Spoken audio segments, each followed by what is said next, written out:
Después de hablar con el doctor Eduardo Benítez Cano, ya está aquí Daniel López Vivas, de López Vivas Abogados, nuestro abogado, nuestro consultor de cabecera. Recordarán, hola Daniel, ¿qué tal? Buenas tardes, bienvenido como siempre. Buenas tardes, Vicente. Y recordarán que la semana pasada empezamos a hablar de esas reformas del Código Penal. Hablamos un poco la semana pasada de las faltas leves, ¿no? Sí, faltas, como se conocía anteriormente, que ahora se conocen como delitos leves. Delitos leves. Bueno, vamos a recordar antes de nada qué es el Código Penal. Como ya expliqué la semana pasada, así de una manera básica, para que todo el mundo lo entienda, el Código Penal es la ley que establece lo que es delito y lo que no lo es. Como ya has dicho, efectivamente, en el programa anterior hablamos de los delitos leves, anteriormente conocidos como las faltas, y en este vamos a tratar algunos cambios que han sufrido el resto de delitos, es decir, los delitos graves, digamos.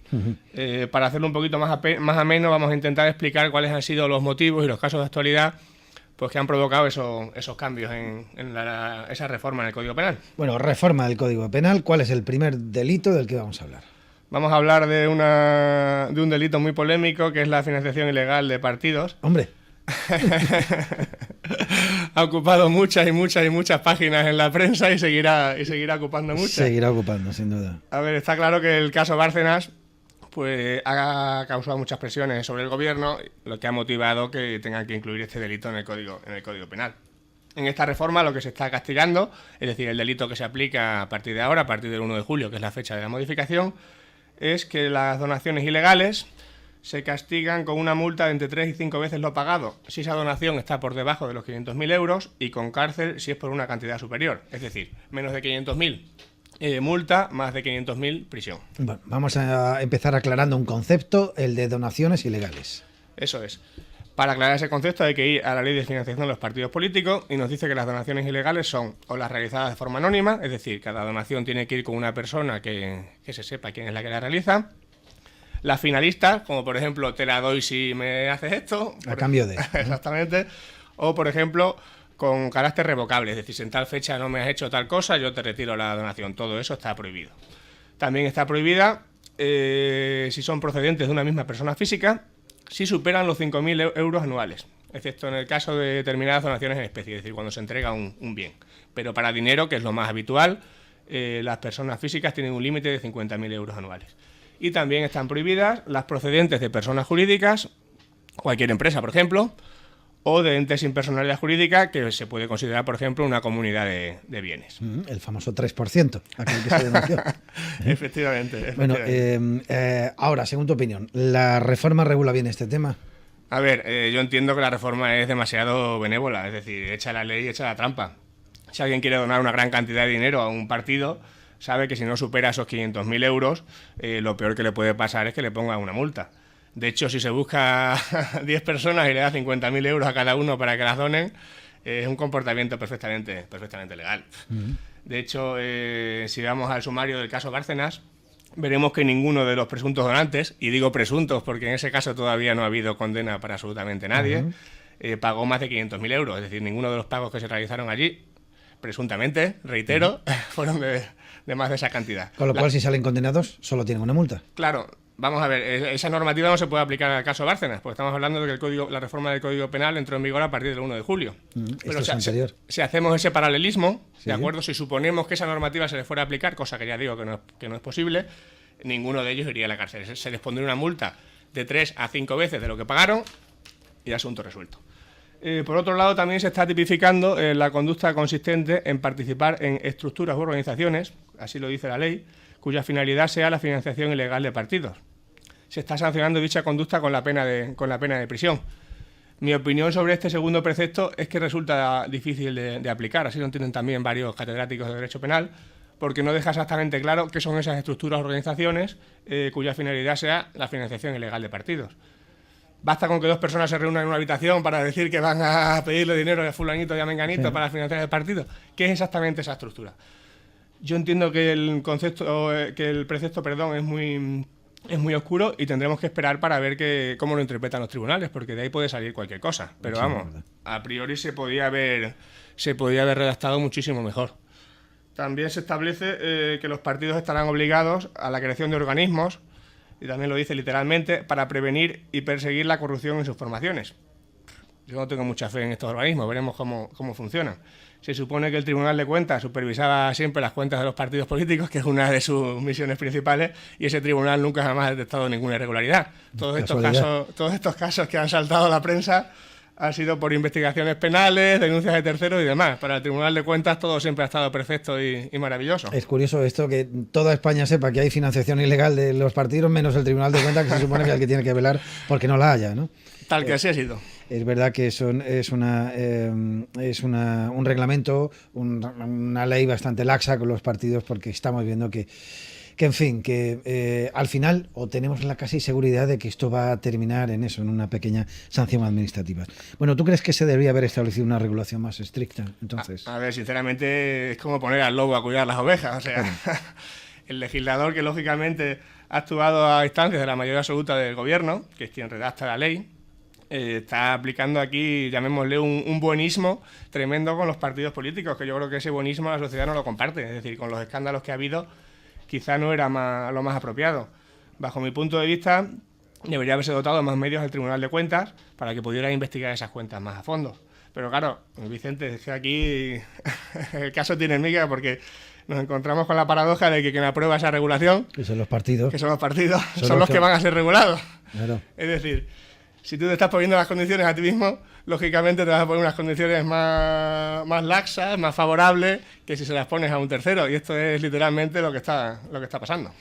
Esperemos alguna vez que esas leyes de transparencia que de vez en cuando se quieren poner terminen con una práctica que parece absolutamente deleznable, como estamos viendo, porque además, por ejemplo, en Estados Unidos esto es completamente transparente, es decir, las empresas tienen nominativo y lo que dan y no hay ningún problema. Todo el mundo sabe que aquella empresa o esta otra está dando un dinero a un partido político y no hay ningún problema, ¿no? Sí, allí es así la cultura que hay. Aquí, desde luego, ya digo, actualmente las empresas no pueden dar dinero a los partidos políticos, porque claro, ha habido muchos problemas con empresas, no empresas cualquiera, sino empresas que eran contratistas de la administración pública, que estaban donando a sus partidos. Lo que hemos visto que ha ocurrido con todo el tema de urbanismo, de obras, de recalificación de terrenos, que ha sido el sumum del despropósito en este país. Seguros estamos de que, como tú dices, la ley es absolutamente blanda y terminará como terminará. Bueno, ha habido también cambios respecto a delitos de terrorismo, ¿verdad? Efectivamente. Los cambios que ha habido en este tipo de delitos, lógicamente, han venido motivados por el cambio de los grupos terroristas que operan en España y de sus métodos. Es decir, en el año 95, cuando se aprobó el Código Penal, no había ningún tipo de amenaza islamista en España. En España el terrorismo que desgraciadamente estábamos sufriendo en aquella época, pues era ETA y Logal, sí, que lógicamente tiene unas formas de actuar totalmente distintas al terrorismo islámico. Con la reforma, por ejemplo, se está castigando el adiestramiento pasivo, que era una cosa que anteriormente no existía. Es decir, utilizar Internet para atraer combatientes a la yihad, llegando incluso a ser delito, acceder de manera habitual a través de Internet, a contenidos que estén dirigidos a que la gente se incorpore a una organización terrorista. Es decir, esto ha estado pasando, por ejemplo, con el Estado Islámico, todos lo sabemos. Y hemos llegado reclutan a mucha gente a través de Internet. Efectivamente. Y hemos llegado al punto incluso de que conectarse a Internet a esas páginas de manera habitual puede ser considerado un delito y que el Estado caiga con todo su peso contra esa persona que se ha conectado. También se quiere ir contra los lobos solitarios, que es una figura típica del terrorismo islamista, por lo que para poder condenarlos a estas personas, digamos, que actúan solas, de acuerdo, que son un comando formado solamente por una sola persona, se elimina la necesidad de que el terrorista forme parte de una organización. Antes, para poder condenar a alguien por terrorismo, tenía que ser parte de una organización, ¿vale? También se regula la figura del combatiente extranjero, precisamente para esto que hemos dicho. Cuando una persona es captada, puede surgir la situación, como ha surgido también en Siria, de que acuda a ese país para combatir. Esta situación también se quiere cortar con el nuevo Código Penal y se regula, como decimos, esta figura del combatiente extranjero. Es algo que los países occidentales tienen que estar cambiando y luchando cada día, porque estamos viendo efectivamente que todo lo que es el Estado Islámico está cambiando su manera de proceder, cada vez tiene gente más joven, que está absolutamente integrada dentro de lo que es la estructura social de allí donde viven, ciudades, pueblos europeos y tal. y el que lo contemple la ley, imagino que facilitará que luego los jueces puedan condenar a esa gente. Bueno, oye, Daniel, hablábamos de los hurtos, de los robos o de la financiación ilegal de los partidos, pero hay un tema también que es el tema de los hurtos. El otro día nos hablabas de que había modificaciones, esto también porque hoy aquí en España no nos sabemos las leyes, pero todo el mundo sabe que si roban menos de tanto no te pueden echar a la cárcel, o sea que la gente que roba lo sabe perfectamente. ¿Qué ha cambiado en esto? Hay auténticos profesionales del hurto. De hecho, a este respecto ha habido unos cambios en los que lógicamente yo estoy de acuerdo y que ya eran demandados desde hace mucho tiempo en el ambiente jurídico, en el mundo jurídico, perdón. Todos sabemos que se ha creado mucha alarma social por lo que tú dices. Un carterista robaba y inmediatamente estaba en la calle. O sea, pasaba una hora en la comisaría y otra vez a robar. De hecho... Sí, perdona, que esto lo vemos, por ejemplo, nosotros, la gente de la prensa, que nos viene habitualmente a diario el parte de la policía local y te dice, le constan 33 detenciones anteriores, ¿no? Y sigue, claro, ha vuelto a salir igual, ¿no? Sí. Pero es que hay casos aún peores. El famoso clan de las Bosnias de Madrid, que se dedicaban a robar en el metro, algunas de los miembros de ese clan contaban con más de 300 detenciones por te he dicho aquí 30 y tantas en Cáceres, aquí 300, claro. Y oye, pues entraban y salían tan ricamente, era como parte de su trabajo, digamos, gajes del oficio. Sí. ¿Qué se ha aprobado para intentar acabar con esto? Pues que cuando alguien sea condenado por 3 delitos leves de hurto, es decir, cuando te robaban la cartera se consideraba una falta, ahora delito leve de hurto, ¿de acuerdo? Ese delito, lógicamente, no conllevaba cárcel, pero lo que se ha aprobado es que cuando se le condene por 3 delitos leves de hurto, como digo, se le puede acusar de un delito de hurto. Es decir, no ya de un delito leve o falta, sino de un delito que se le puede imponer una pena de 1 a 3 años de prisión. Lógicamente, si se le impone de 1 a 3 años de prisión, en el mayor de los casos sí que cumpliría esa pena. Si son más de 2 y es la primera vez, ¿no? Esto es un poco...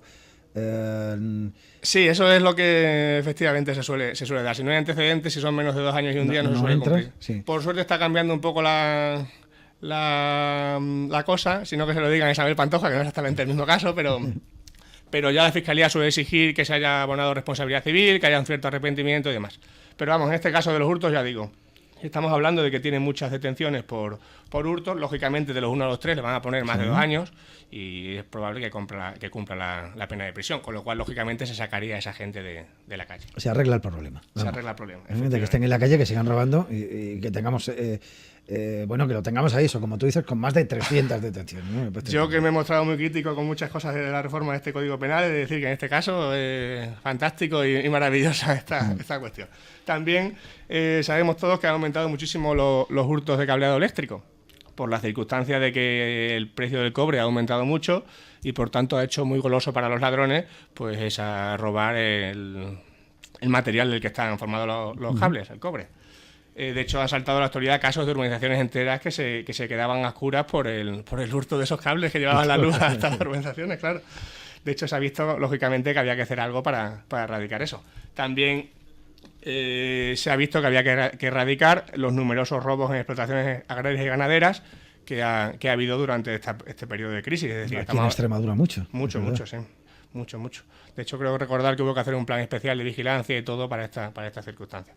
Lógicamente, como estas explotaciones suelen estar en lugares aislados y sin vigilancia, pues por la noche los ladrones, digamos, que hacían su agosto. Para evitar estas circunstancias, tanto el robo de cableado como el hurto en explotaciones agrarias se ha incluido como agravante, ¿de acuerdo? Por lo cual se aumenta la pena que todo ello conllevaba. Imagino que se culpa también a quien lo quita y a quien lo recepciona, ¿no? Claro, la receptación es otro delito distinto, sí. Que sigue, que estaba antes en el Código Penal y que sigue estando. Pero bueno, que como decíamos, y antes con el tema, por ejemplo, del Estado islamista, es verdad que van cambiando a diario. Aquí hemos visto que ya no se vende en España, sino que aprovechando un poco, aprovechando el tema de las fronteras con todo lo que tenemos el que no haya fronteras en Europa, pues van y vienen, ¿no? Con el tema de Schengen.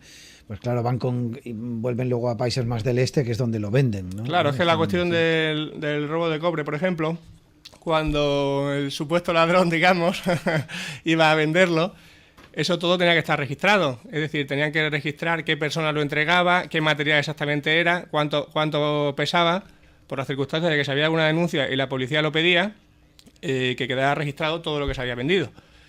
Lógicamente supongo que los señores que se dedican a esto, pues lógicamente buscarán otros nuevos caminos para que no quede registrada esa venta. Bueno, pues reforma del Código Penal, conociéndolo poquito a poquito, lo vamos desmenuzando así sin entrar mucho en detalle, porque si no sería horroroso. Pero sí, yo creo que en esos puntos que más nos preocupan o que más nos pueden afectar o que más directamente conocemos, por ejemplo, de financiación de políticos, el delitos o faltas leves, el tema de los hurtos, todo esto que estamos viendo. Lo que estoy intentando es explicar pues las cuestiones que afectan más a la gente, no ya cuestiones técnico-jurídicas que también se incluyen en el derecho penal, que eso ya nos lo dejamos para los abogados y solo para los abogados. Muy bien, Daniel, muchísimas gracias. López Vivas, abogados, ahí lo tienen los miércoles, intentando que intentamos entender este difícil mundo de la justicia. Gracias. A ti, hasta luego.